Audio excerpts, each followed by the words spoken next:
আমরা এলাকা থেকে মোটামুটি 60,000 টাকা মতো কালেকশন করছি। আমরা 18 জনের একটা টিম নিয়ে যেতে চাচ্ছি আর কি।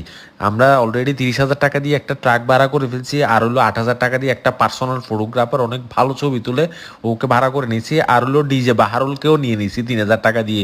ওই ডিজে লাগবে তো, নাহলে জোশ আসবে না শরীরে। রিল আর ভিডিও বানানোর জন্য তো আইফোন আছে সবার কাছে। এখনো বুঝতে পারতেছি না আসলে কোন এলাকায় যাব, কারণ আমরা যারা যাচ্ছে কেউ সাঁতার পারি না, তো পানি উঠে না এরকম জায়গা হলে আমাদের জন্য ভালো হয়। তো সবাই একটু এরকম একটা জায়গা সাজেস্ট করেন যেখানে মানে ভালো ভিউ আসবে, পানিও কম উঠছে এরকম, আর হলো ভালো একটা রেস্টুরেন্ট আছে এরকম। কারণ হলো ওই যে ট্রান দিতে যাচ্ছে একটু দুর্বল লাগবে, কাছে যাচ্ছে খাইতে ইচ্ছে করবে, আবার ভালো রেস্টুরেন্ট ছাড়া আমরা খাইতে পারি না বাইরের খাবার। এই জন্য একটু ভালো রেস্টুরেন্ট হওয়া দরকার আছে। তো এরকমের মধ্যে কোন জায়গাটা ভালো হবে একটু সাজেস্ট করেন তো। আমরা এলাকা থেকে মোটামুটি 60,000 টাকা মতো কালেকশন করছি। আমরা 18 জনের একটা টিম নিয়ে যেতে চাচ্ছি আর কি।